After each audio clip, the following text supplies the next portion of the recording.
Todas las células corporales deben recibir constantemente oxígeno y sustancias nutritivas. El sistema circulatorio es aquel que está encargado de realizar esta labor. El sistema cardiovascular está formado por un órgano propulsor central que se lo denomina corazón y también está formado por el circuito cerrado de tubos que son arterias, las cuales conducen la sangre del corazón a los órganos, a los capilares y a los sinusoides, en donde ocurre el intercambio de agua, solutos y gases entre el sistema, los tejidos y las venas que retornan la sangre al corazón, formando así una unidad funcional puesta al servicio de la sangre que, como órgano de transporte, está en constante circulación e irrigación de los tejidos. El correcto y buen funcionamiento de este sistema conlleva a un funcionamiento exitoso de cada uno de los demás sistemas homeostáticos, como el aparato respiratorio, el aparato digestivo y el aparato urinario. A continuación, hablaremos sobre la sangre. La ciencia médica que se encarga de su estudio es la llamada hematología. La sangre es un tejido conectivo acuoso, más denso, viscoso y pegajoso que el agua, que representa el 20% del líquido extracelular y alrededor del 8% de la masa corporal total. Una mujer adulta tiene alrededor de 4 a 5 litros de sangre, mientras un hombre adulto tiene de 5 a 6, diferencia en volumen dada por el tamaño corporal. Entre sus características físicas hallamos un pH levemente alcalino, que oscila desde 7.35 hasta 7.45. Fuera de este intervalo observamos cuadros clínicos de alcalosis o acidosis. También tenemos una temperatura de 38 grados centígrados o 100.4 grados Fahrenheit, superior a la temperatura media corporal de 37 grados centígrados. Por otro lado, el color de la sangre varía dependiendo de su contenido de oxígeno. La oxihemoglobina en sangre arterial presenta un color rojo claro brillante, mientras que la desoxihemoglobina en sangre venosa una tonalidad más oscura. En cuanto a la presión y volumen sanguíneo, se mantienen casi constantes, contando con varios mecanismos homeostáticos y hormonas como la aldosterona, la antidiurética y el péptido natriurético atrial. De este modo, la sangre es un tejido que cumple funciones de transporte, regulación y protección, constituyendo un líquido vital para el ser humano. Funciones de la sangre. La sangre cumple funciones de transporte, pues transporta oxígeno desde los pulmones, hormonas desde glándulas endocrinas y nutrientes desde el tracto gastrointestinal, además de electrolitos y productos de desecho como urea, ácido úrico, creatinina, bilirrubina, amoníaco y exceso de CO2, hasta órganos excretores como los pulmones, los riñones, las glándulas sudoríparas o el hígado. También cumple un papel importante en la regulación del pH, la temperatura corporal y el contenido de agua en las células, y un papel de protección a través de la hemostasia, la actividad fagocítica inmunitaria de sus leucocitos y el contenido de proteínas como anticuerpos e interferones. Componentes de la sangre. La sangre está compuesta en un 55% de plasma y un 45% de elementos formes. Entre los elementos formes tenemos a los glóbulos rojos o eritrocitos, que son discos bicóncavos sin núcleo en orgánulos con un promedio de vida de 120 días. Su principal función es el transporte de oxígeno, aunque también contienen la enzima anidrasa carbónica y óxido nítrico. El hematocrito de un hombre es en promedio de 47, mientras que el de una mujer es de 42. Esta diferencia se da por la testosterona, hormona que induce la producción de eritropoyetina. Por otro lado, tenemos a las plaquetas, que contribuyen a la hemostasia al formar el tapón plaquetario y liberar químicos para la coagulación, y a los leucocitos o glóbulos blancos, que intervienen en la protección contra virus, parásitos, bacterias, entre otros. Estos, a diferencia de los glóbulos rojos, poseen núcleo y orgánulos y los podemos dividir en leucocitos granulares o agranulares, dependiendo si sus gránulos plasmáticos son visibles al microscopio óptico o no. Así tenemos a los neutrófilos, eosinófilos, basófilos, monocitos, linfocitos T, B y células natural killer. El corazón es el órgano principal del sistema cardiovascular. Se encuentra ubicado en el mediastino. El corazón a su vez se encuentra en una posición semiacostada hacia la izquierda. Es por esto que se dice que descansa sobre el diafragma. Entre las capas del corazón tenemos al pericardio, que es la capa más superficial, rodea y protege el corazón. Tenemos pericardio parietal y pericardio visceral. El pericardio parietal es la parte más externa, mientras que el pericardio visceral es la que está junto al corazón. Estos dos van a formar el denominado pericardio seroso, que va a dar el líquido pericárdico, y este a su vez será para disminuir fricción. La siguiente capa es el miocardio. Este es un tejido muscular cardíaco que le da volumen al corazón y es el responsable de su contracción, y es decir, su bombeo. La siguiente capa es el endocardio.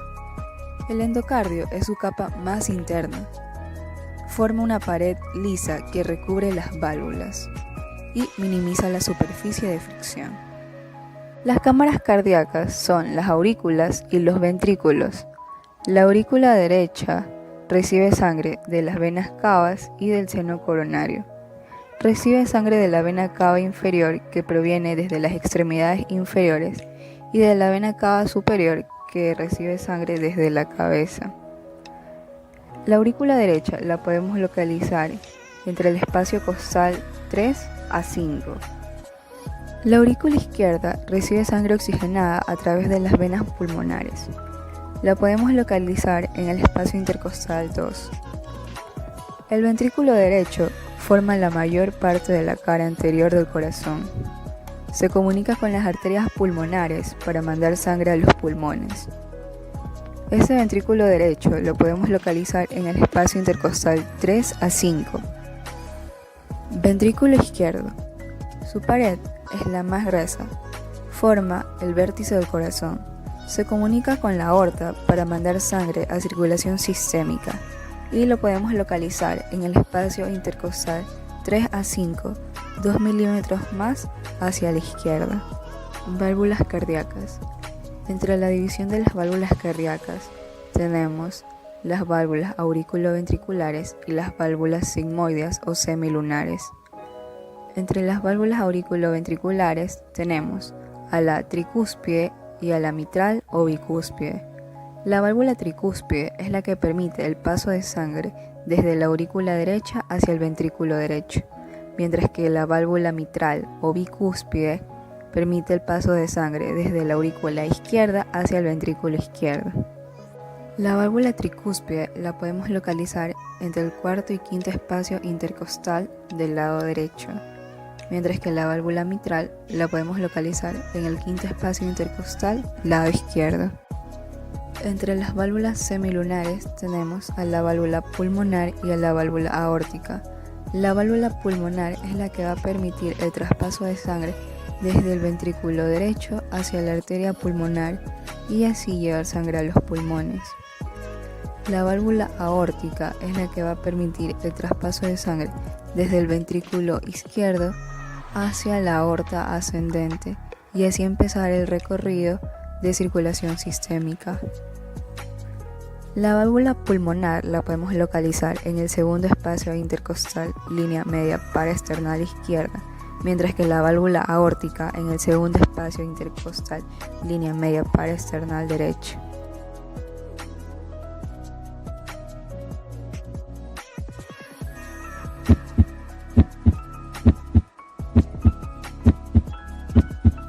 En la fase S1, S2, es decir, el primer sonido, donde las válvulas auriculoventriculares se encuentran cerradas y la válvula pulmonar y aórtica abierta, esto de aquí se va a realizar en sístole. Mientras que la fase S2, S1, es decir, el segundo sonido, donde la válvula pulmonar y aórtica se encuentran cerradas y las auriculoventriculares abiertas, este proceso de aquí se realizará en diástole.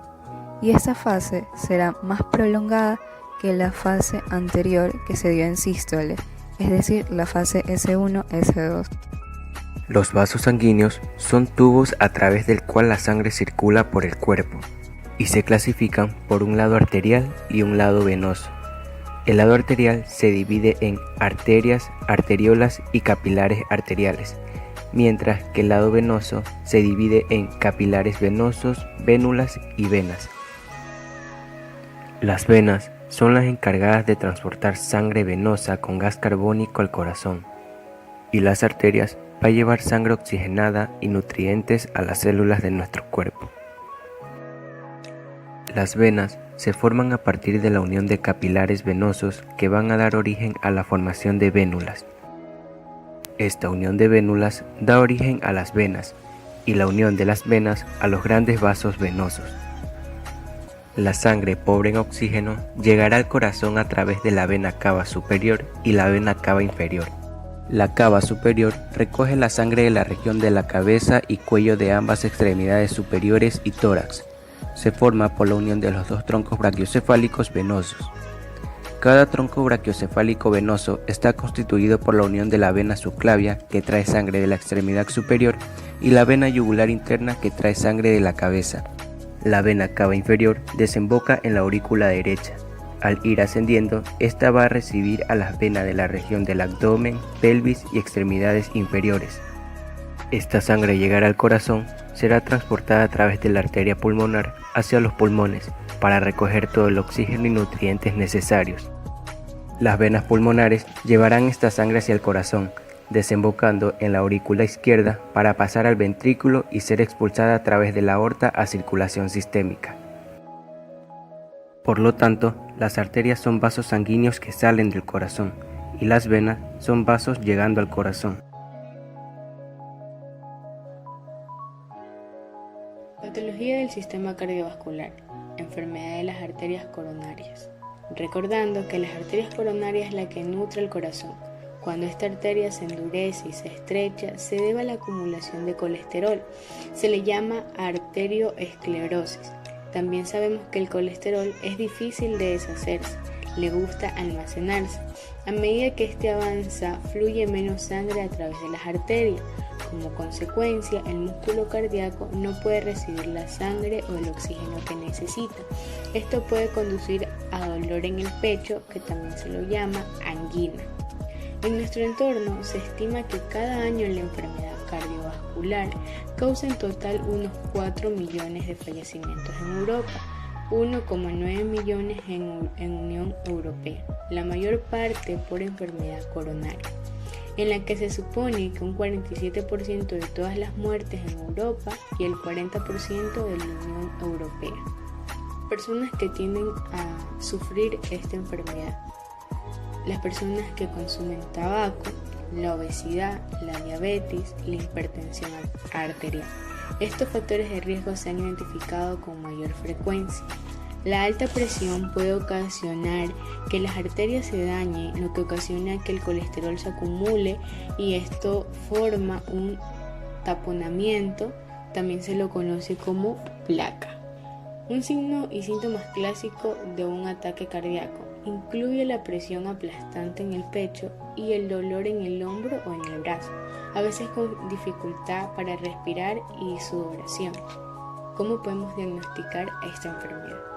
Bueno, uno de los diagnósticos es los exámenes de angiografía o angiograma del corazón. Es un procedimiento que se utiliza tintes de contraste y radiografías para observar el interior de las arterias.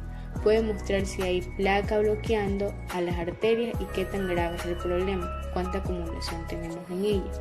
Como ya sabemos que el colesterol es el que genera esta enfermedad, el exceso de colesterol en nuestro cuerpo, entonces debemos dejar de consumir grasa saturada, alimentarnos de una forma saludable, hacer ejercicio, dejar de fumar, ya que el tabaquismo daña las arterias y así podemos evitar o controlar aquella enfermedad. También gracias a fármacos.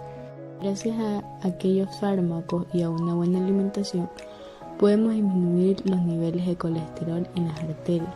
y así haciendo que aquella arteria pueda nutrir correctamente al corazón, ya que el corazón es uno de los órganos más importantes e indispensables en nuestra vida. En conclusión, el sistema circulatorio cardiovascular es un conjunto de órganos complejo y apasionante, con funciones muy importantes para el organismo, en el cual se transporta por medio de la sangre los nutrientes, los medicamentos y el oxígeno a todas las células del cuerpo. El sistema cardiovascular consta de 3 partes principales que son el corazón, los vasos sanguíneos y la sangre. El aparato circulatorio está formado de una manera tan compleja y por órganos tan importantes como el corazón.